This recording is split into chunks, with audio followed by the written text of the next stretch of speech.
buen día. En esta sesión vamos a continuar hablando un poco sobre el derecho colectivo de trabajo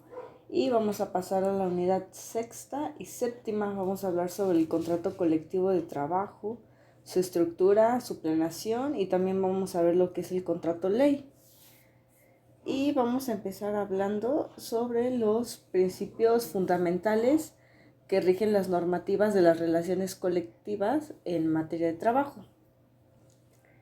Dice que el contrato colectivo de trabajo es aquel convenio celebrado entre uno o varios sindicatos de trabajadores y uno o varios patrones o uno y varios sindicatos de patrones con el objeto de establecer esas condiciones de trabajo según las cuales debe de prestarse el servicio personal y subordinado. Esto lo menciona en el artículo 386 de la Ley Federal del Trabajo.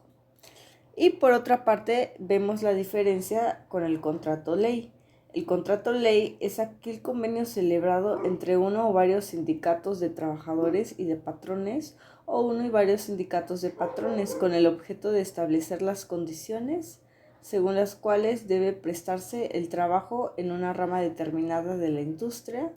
y declarando obligatorio en una o varias entidades federativas o en una y varias zonas económicas que abarquen una o más de dichas entidades o en todo el territorio nacional. Esto de acuerdo con el artículo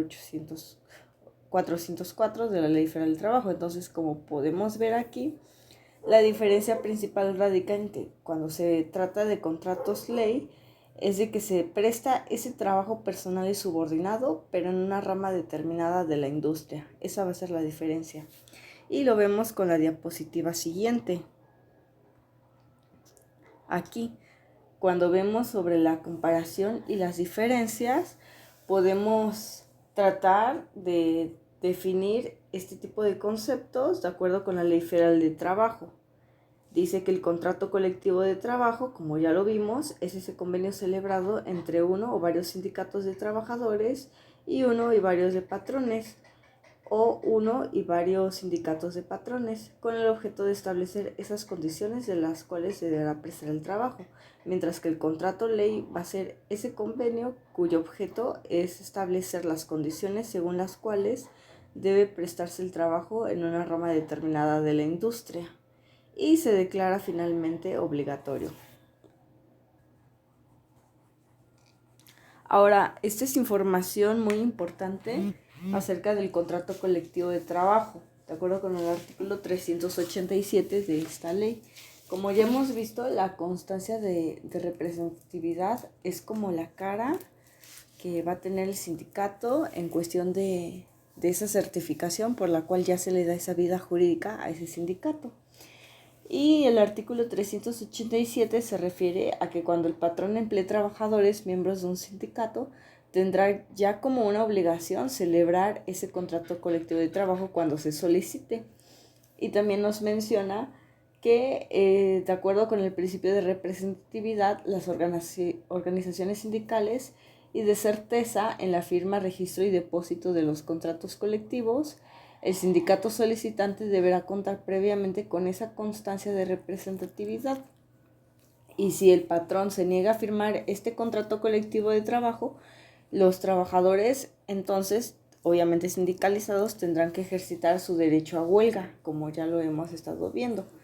Y esa constancia de representatividad finalmente va a acreditar que el sindicato sí cuenta con esa representación por parte de los trabajadores. Entonces, un requisito indispensable, de acuerdo con el artículo 920, es anexar esa constancia de representatividad a la formulación de la huelga. Y también nos menciona que la constancia de representatividad tiene una vigencia de 6 meses a partir de la fecha en que esta es expedida, ya lo hemos visto en la sesión pasada. Y en caso de que el sindicato emplazante estalle a huelga en el centro de trabajo, la vigencia de dicha constancia se prorrogará hasta en tanto concluya dicho conflicto, por lo que durante su vigencia no será trámite a ninguna otra solicitud, ni se admitirá a otro u otros sindicatos como parte del procedimiento. Ahora, como hemos estado viendo a lo largo del curso,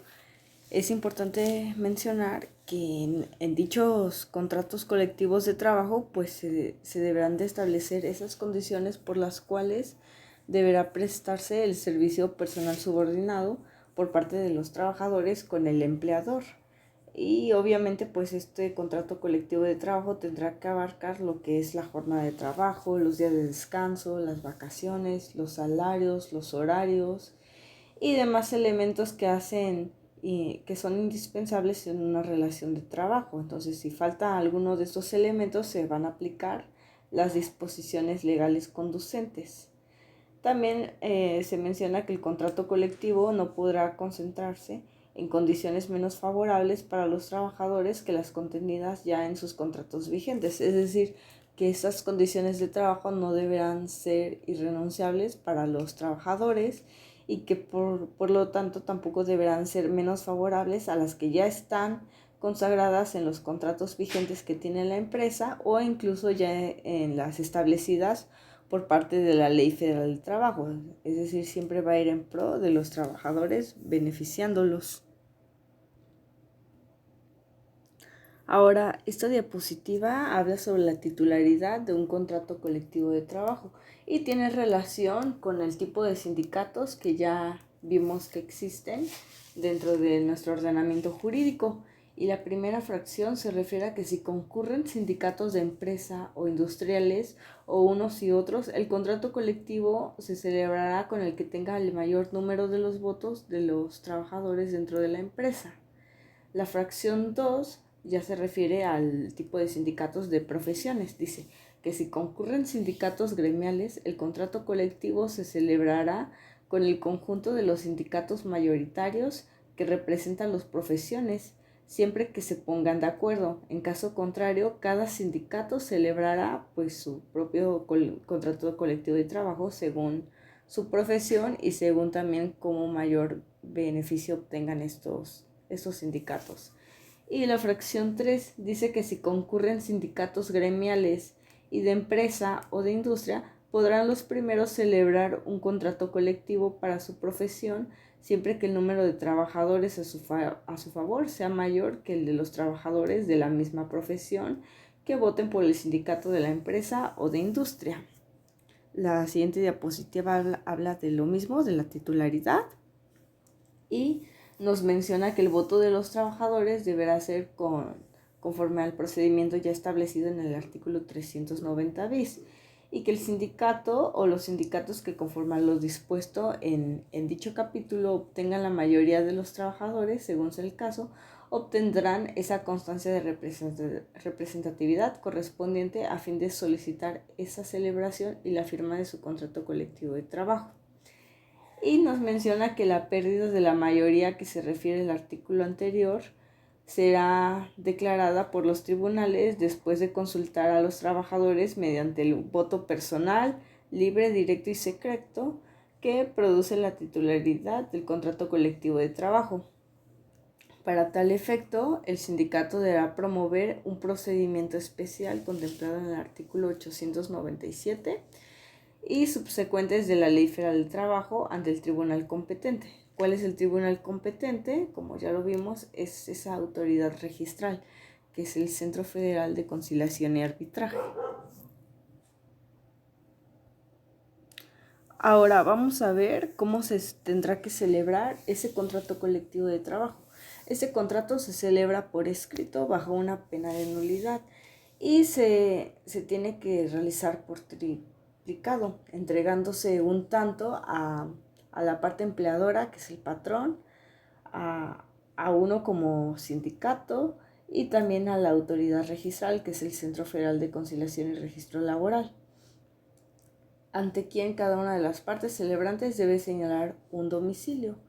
Es decir, el empleador deberá señalar un domicilio para poder recibir notificaciones y el sindicato también deberá señalar un domicilio para poder recibir toda clase de notificaciones y o documentos. Luego dice que el centro deberá asignarles un buzón electrónico. Este igual está contemplado ya de esta manera, de acuerdo con la reforma del 1 de mayo del 2019, Y sí, el Centro Federal lo que hace es asignar un buzón electrónico, que no es más que un correo electrónico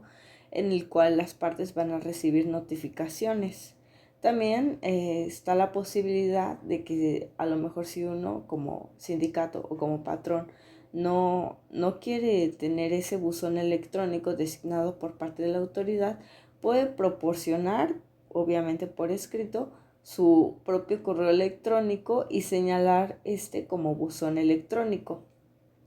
También nos dice que el contrato surtirá efectos desde la fecha y hora de presentación del documento, salvo que las partes se hubiesen convenido en una fecha distinta. Luego aquí vemos cuál es el contenido de ese contrato colectivo de trabajo. Ya lo hemos visto también y pues son más que los requisitos indispensables de nuestro contrato colectivo. Y este contendrá los nombres y domicilios de los contratantes, las empresas y establecimientos que se abarquen para el sindicato, la duración o la expresión por ser de tiempo indeterminado o por obra determinada, las jornadas de trabajo, los días de descanso y de vacaciones, el monto de los salarios, las cláusulas relativas a la capacitación y adiestramiento de los trabajadores en la empresa o establecimientos que se comprendan. De hecho, esto es un punto muy importante y es un punto clave también ante la incorporación de conocimientos y nuevas habilidades, porque resulta fundamental para las empresas que éstas puedan crecer de una manera sostenida y así aumentar su competitividad. Por eso, con este tipo de acciones, por cuanto a la capacitación y el adiestramiento, se permite adquirir conocimientos teóricos y prácticos en beneficio de la empresa. También deberá contener esas disposiciones sobre la capacitación y el adiestramiento inicial a que se deba impartir a quienes vayan a ingresar a laborar para la empresa o establecimiento. Esto es porque muchas veces a lo mejor para prestar un servicio la parte empleadora debe de cerciorarse que el trabajador sea apto para el funcionamiento correcto o desempeño de ese trabajo. Entonces muchas veces lo que hacen es hacer este tipo de capacitación inicial para que el trabajador ya esté desarrollando su trabajo de una forma normal porque ya fue capacitado. Y también deberá contener las bases sobre la integración y el funcionamiento de las comisiones a que deba integrarse de acuerdo con la ley y demás estipulaciones que convengan las partes. Y el primer párrafo nos habla un poco sobre la cláusula de exclusión, que ya la vimos la sesión pasada, que está pues realmente ya derivado de la reforma del 1 de mayo, pues ya no se da esta cláusula de exclusión. ¿Por qué? Porque se entiende que esta cláusula, como lo dice aquí, es aquella por la cual los trabajadores que dejen de pertenecer al sindicato por renuncia o por expulsión del mismo pueden ser separados de su empleo sin responsabilidad para el patrón. Entonces esta ya no se da y aquí realmente lo está especificando de manera expresa. Dice, los contratos colectivos no podrán tener cláusula de exclusión por separación. Y también nos menciona que la autoridad registral deberá expedir a quien lo solicite de manera escrita, siempre y cuando se paguen los derechos correspondientes, la copia certificada del texto más reciente del contrato colectivo y de las tabulaciones que hayan sido registradas. Ahora, esta diapositiva nos habla que dentro del término de los 3 días siguientes y a petición de las partes, se podrá expedir lo que es el certificado de registro del contrato colectivo y este contendrá el número y folio del expediente de registro, las partes celebrantes, el domicilio y en su caso el buzón electrónico de cada una de las partes, el ámbito de aplicación del contrato, si solamente va a abarcar para sus trabajadores sindicalizados o en general para todos los trabajadores de la fuente de trabajo. Fracción quinta, la fecha de la última revisión y la sexta, el periodo de vigencia del contrato colectivo de trabajo y su tabulador. Ahora, para la entrega del registro de ese contrato colectivo de trabajo, pues es indispensable acompañar la documentación pertinente a efecto de registrar el contrato. Se tiene que exhibir la documentación con la que las partes acreditan su personalidad, puede ser con la carta poder.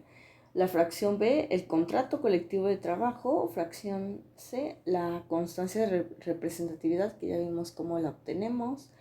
Y la fracción D, el ámbito de aplicación del contrato colectivo de trabajo. Este ámbito de aplicación pues ya está debidamente expreso en el contrato colectivo de trabajo, entonces realmente la fracción B y D van muy relacionadas. Y también nos menciona que dentro del plazo de los 30 días siguientes,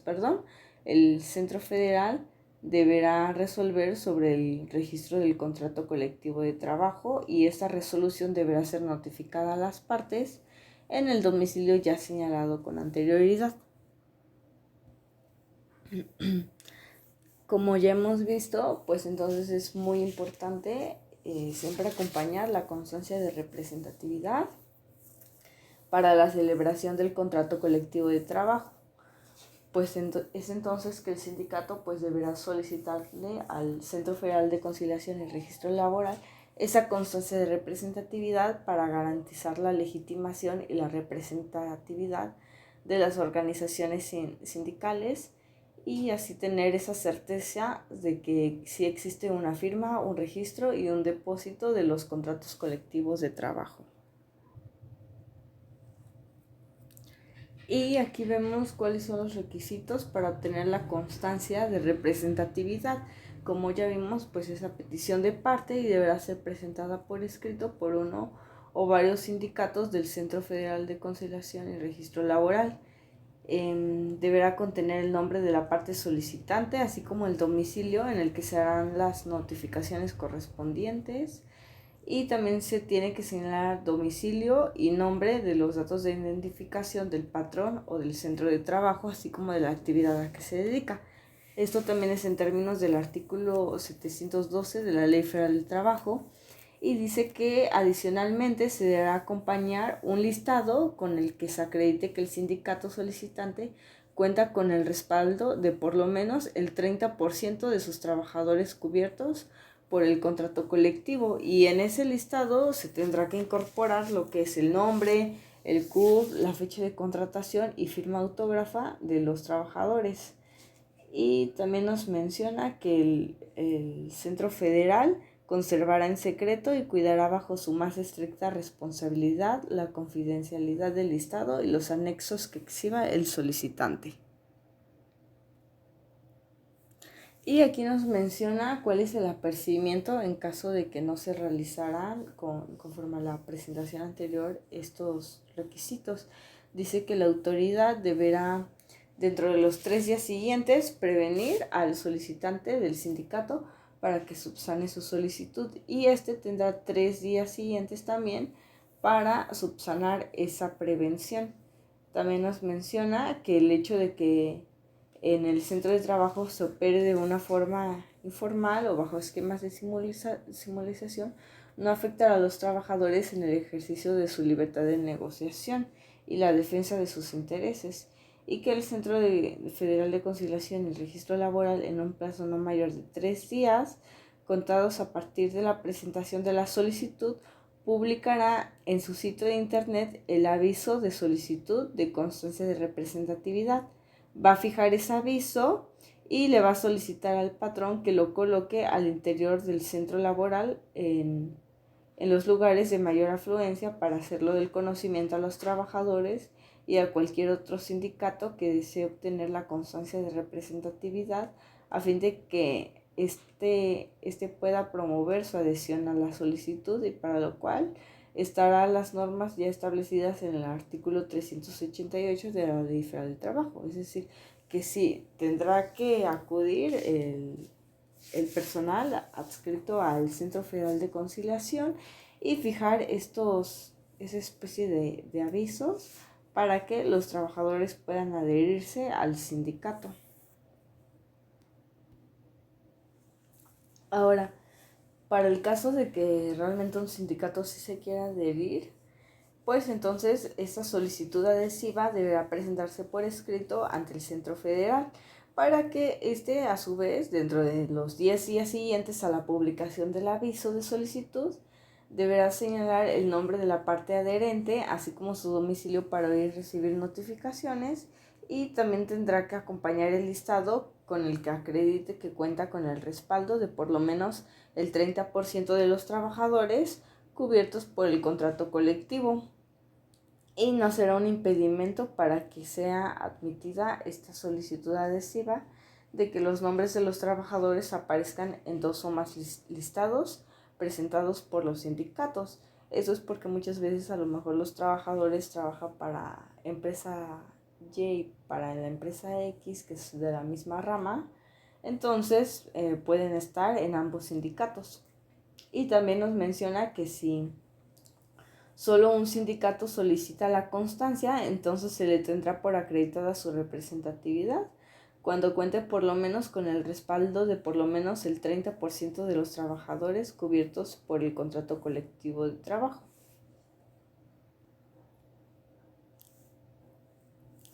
Ahora, ¿qué ocurre para el caso de que más de un sindicato se quiera incorporar al contrato colectivo de trabajo?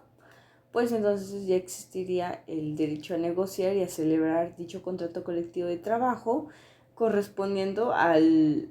sindicato que obtenga el mayor número de votos conforme a las reglas establecidas en el artículo 388 de la Ley Federal, y que en todo caso el número de los trabajadores votantes deberá ser de por lo menos el 30% de los trabajadores cubiertos por el contrato colectivo de trabajo a que se solicita la firma, y por lo anterior deberá observarse este procedimiento. El inciso A dice que el Centro Federal de Conciliación validará que los sindicatos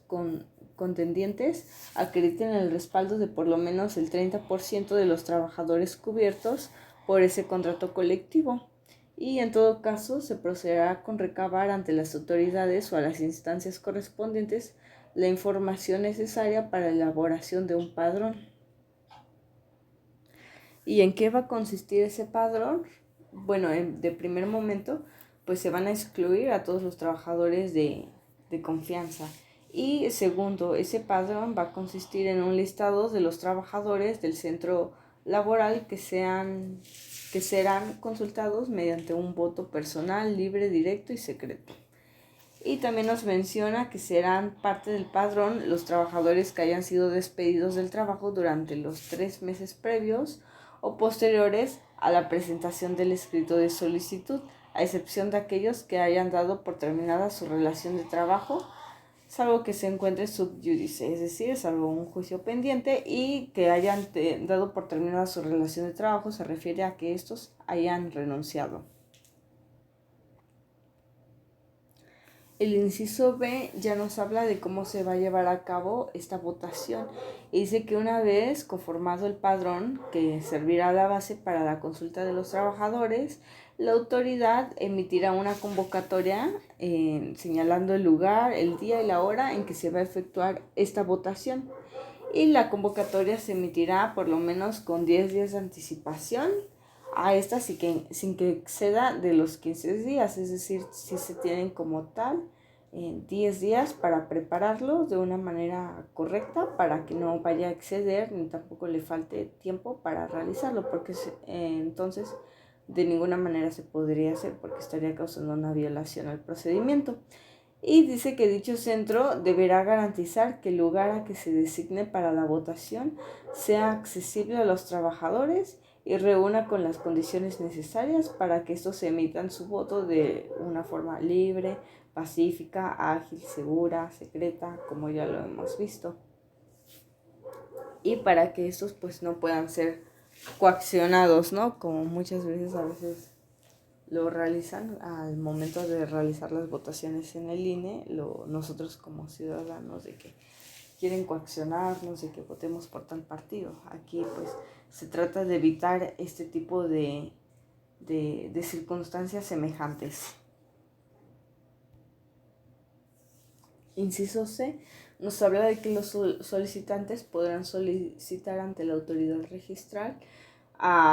el nombramiento de 2 representantes para realizar este conteo de los votos. Y también dice que ninguna persona ajena al procedimiento podrá estar presente en la votación a menos de que la autoridad registral lo haya acreditado como observador de la votación. Dicha autoridad cuidará y proveerá para que ninguna persona que no esté autorizada participe o intervenga en el desarrollo del procedimiento de la votación.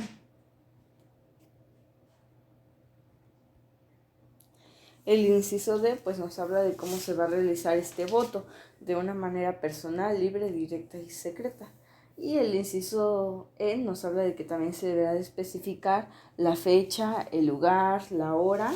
señalados en la convocatoria y se iniciará con la consulta de la presencia de las partes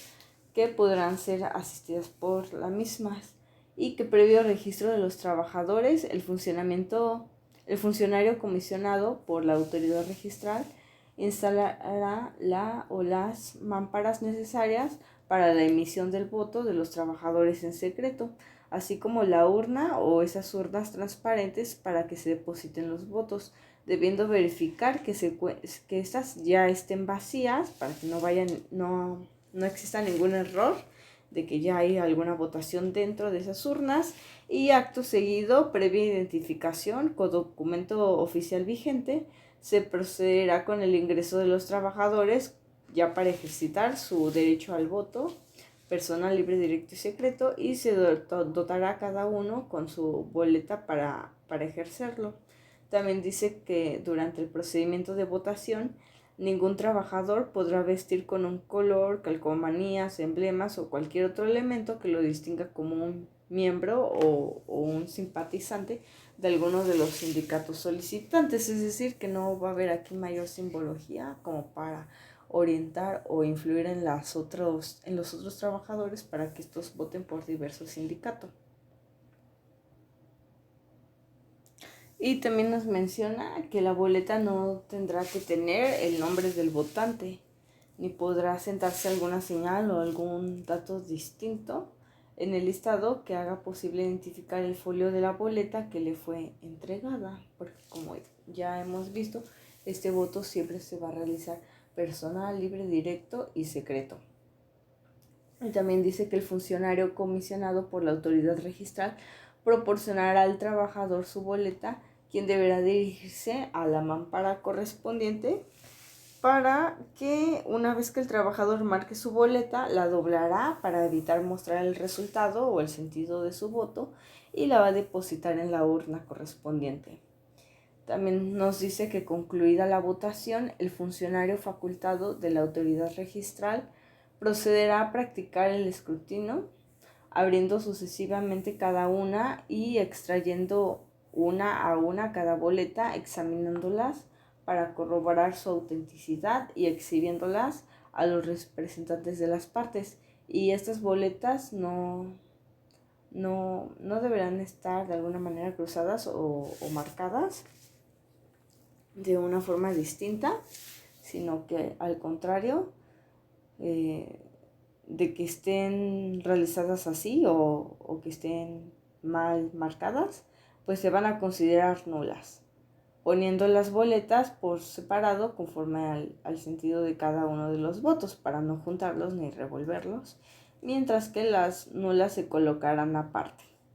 Y también dice que después de todo eso, el funcionario facultado procederá al cómputo de los votos y anunciará el resultado en voz alta.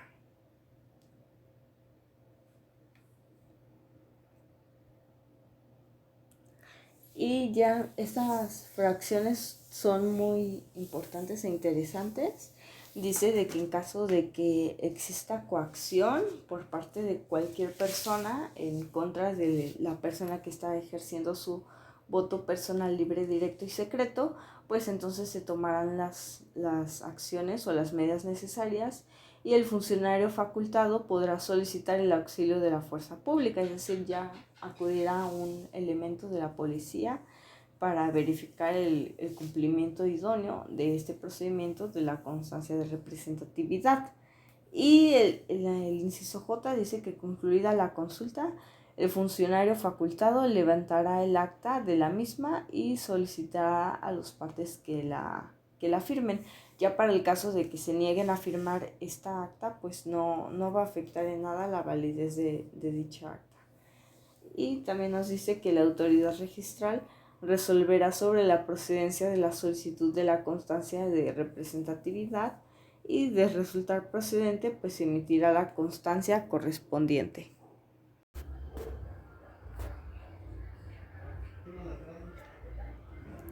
Ok, ahora vamos a ver el tema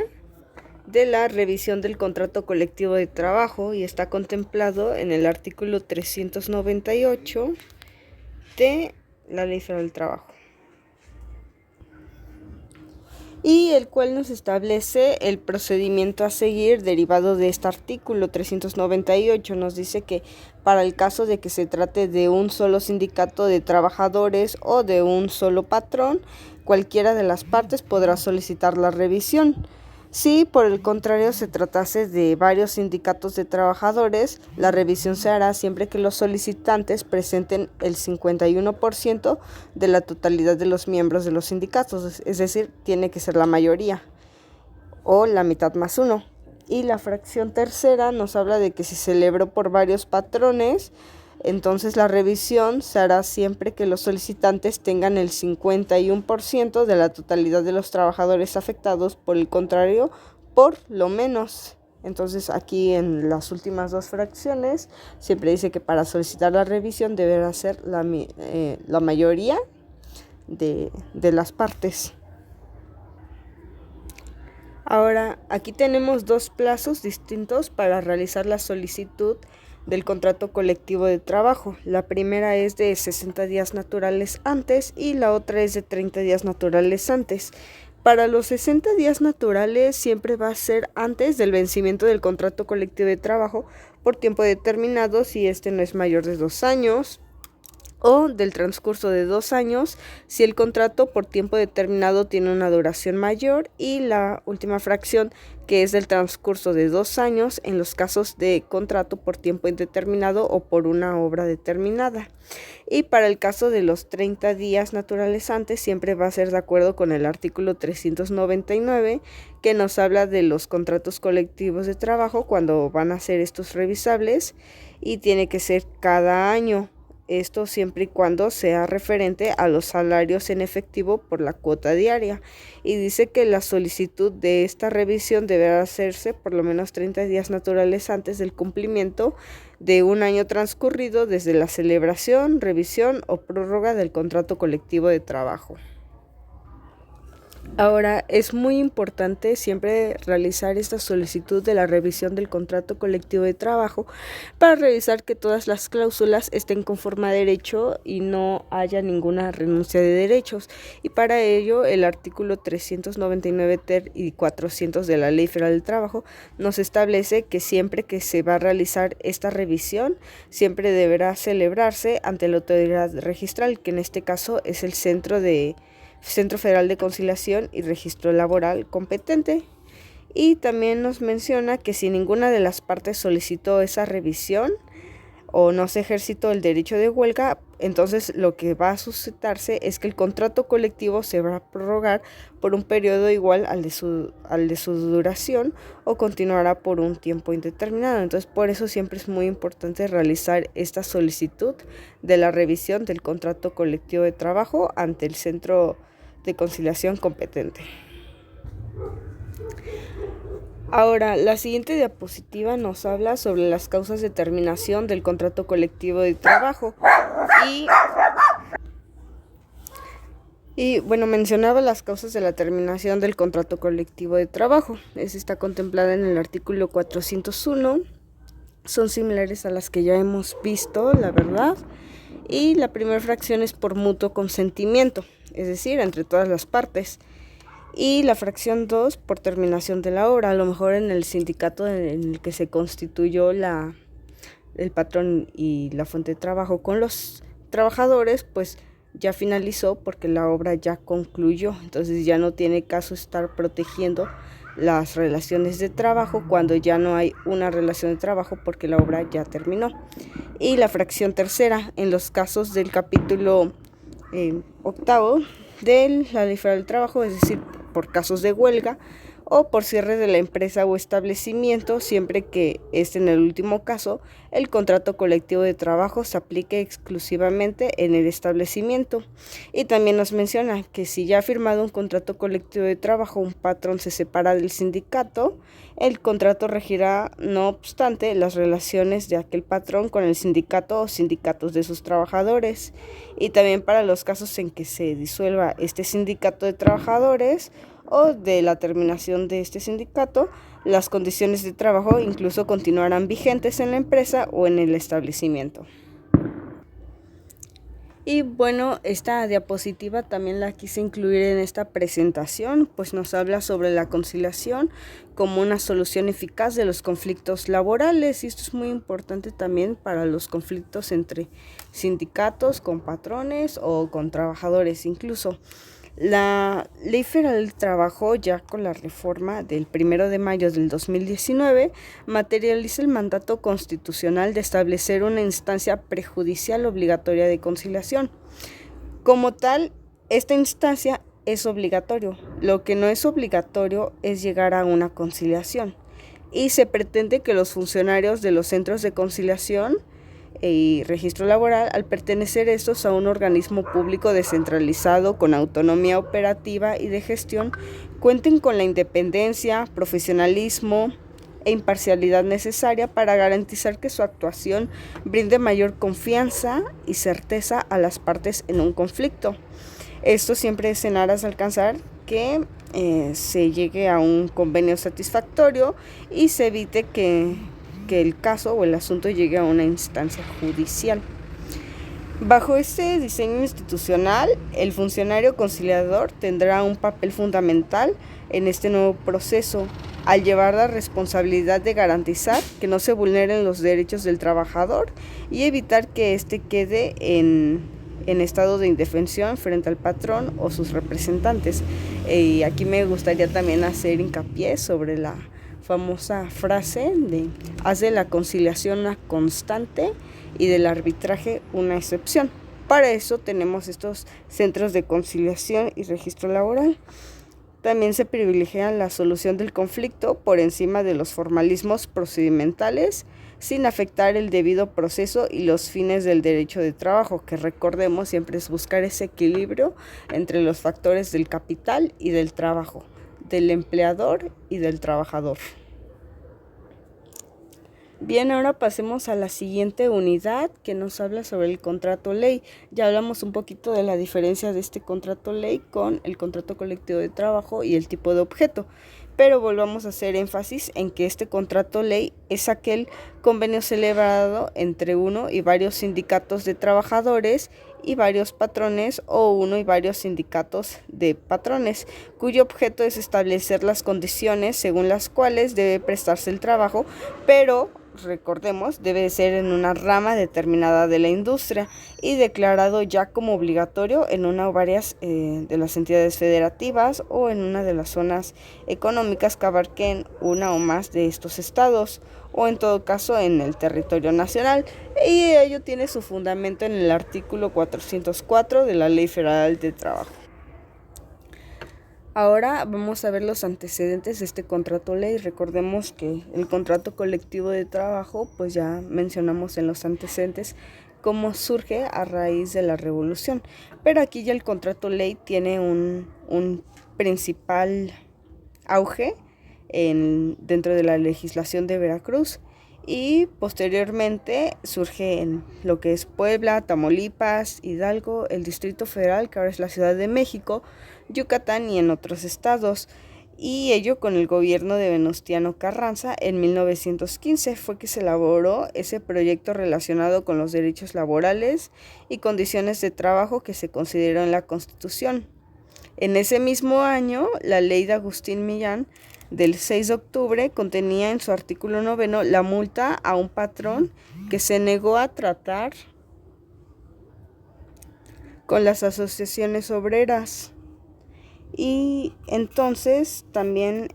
obviamente, también con todo aquel que se negara, y de este precepto se desprendieron en sindicatos veracruzanos la facultad de exigir la firma a los patrones de los contratos colectivos. Ahora, también es necesario comprender que en el año 2012 ocurrió una situación en la cual las tarifas eran mínimas y uniformes, y es por ello que posterior al año del 1915 y para ser exactos el 13 de enero del 1916, el señor Cándido Aguilar, quien en ese entonces era gobernador de Veracruz, impulsó a los patronos de hilados y tejidos una especie de contrato ley, ello por esas tarifas mínimas que comento. Pero como no se lograra el cumplimiento, en los años de 1925 a 1927 se celebró entonces una convención de trabajadores y patronos de la industria textil de la República, y es entonces cuando sale esta llamada Convención Nacional Textil, y de aquí se basan para tomar en cuenta el contrato ley, y ese contrato ley ya sería el modelo de lo que es nuestro derecho laboral. Ahora, ya teniendo como idea principal ese tipo de convención y el proyecto del Código Federal del Trabajo de 1929, conocido también como el Proyecto Portes-Gil, corresponde entonces el mérito de haber reglamentado por primera vez para nuestro derecho laboral el contrato ley. Recordamos que la Ley Federal del Trabajo ya surge en 1931, y entonces aquí ya se contempla también lo que es el contrato ley ya de una forma pues formal, y era denominado contrato colectivo de carácter obligatorio. Aparecía regulado dentro del mismo capítulo dedicado al contrato colectivo de trabajo de una manera general. Y el objetivo de este contrato ley es la justicia social, laboral y económica, tanto para los trabajadores como para los empleadores, pero se debe atender al principio de equilibrio entre las fuerzas. Estas fuerzas son las del capital y del trabajo, de las que hemos hablado en toda la sesión, y que exista un consenso en el cual los trabajadores de las medianas y las pequeñas empresas tengan un poder de decisión en igualdad de circunstancias con aquellos trabajadores y patrones de las grandes industrias. Ahora, ¿quiénes pueden celebrar un contrato ley? Las personas que pueden celebrar un contrato ley son por lo menos las 2/3 partes de los trabajadores sindicalizados de una rama industrial en una o varias de los estados, o en una o más zonas económicas que abarque una más de dichos estados, o en todo el territorio nacional. Y esta solicitud, como ya hemos visto a lo largo de la clase, con fundamento en el artículo 407, esa solicitud se presenta ante el Centro Federal de Conciliación y Registro Laboral. Y entonces los solicitantes tendrán que justificar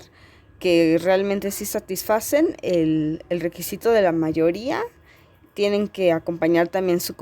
constancia de representatividad, que ya vimos cómo se obtiene esta constancia,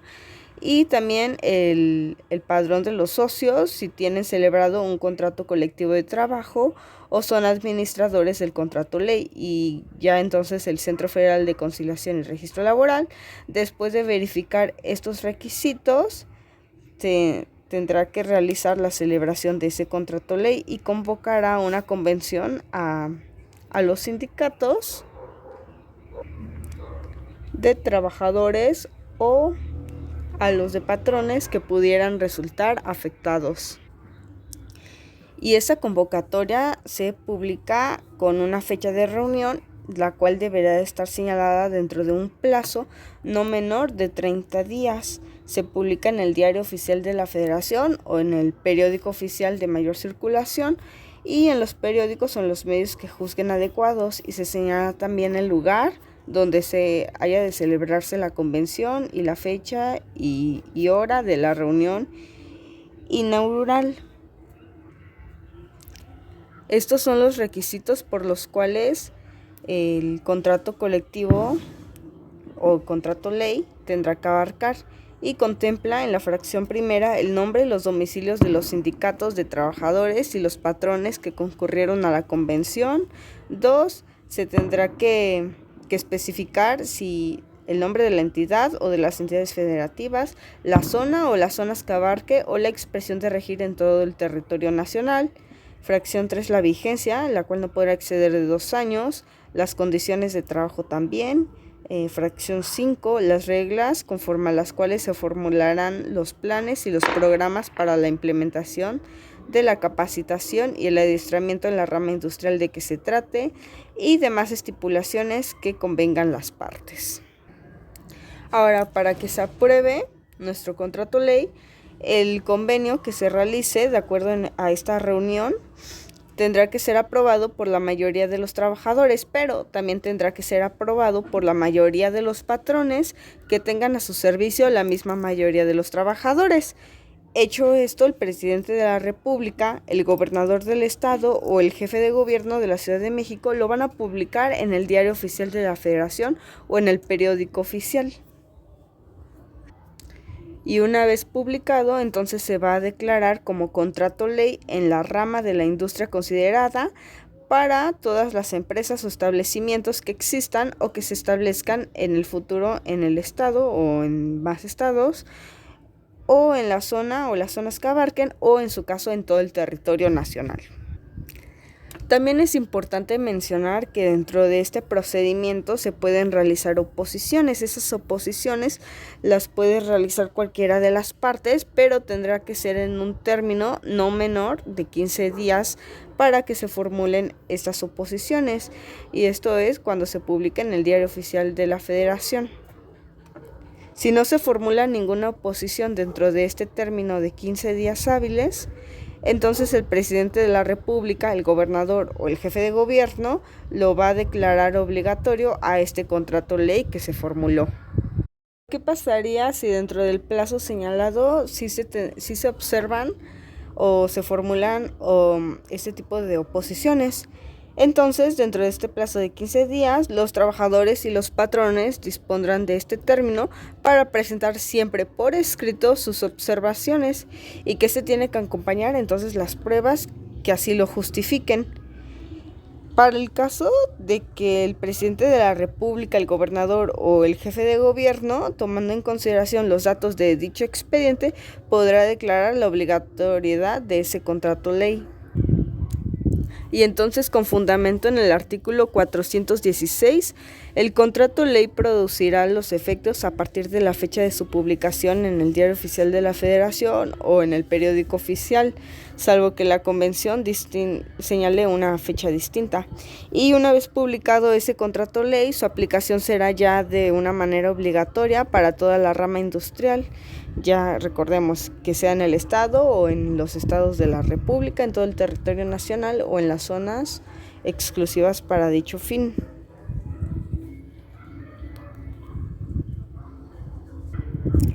Y bueno, este es un pequeño resumen de lo que ya hablamos para el tema de la revisión del contrato ley. Realmente el artículo 419 abarca una síntesis más amena sobre lo que hemos estado platicando, pues la fracción 1 menciona quién podrá solicitar la revisión de los sindicatos de trabajadores o patrones que representen siempre estas mayorías ya señaladas en el artículo 406. La fracción 2 nos habla de que la solicitud se presentará ante la autoridad registral 90 días naturales antes del vencimiento del contrato ley por lo menos. La fracción tercera dice que la autoridad que reciba la solicitud después de verificar el requisito de la mayoría, entonces convocará a los sindicatos de los trabajadores y a los patrones afectados a una convención, como ya mencionamos, y que se regirá con lo dispuesto por el artículo 411, es decir, que será presidida por el titular del centro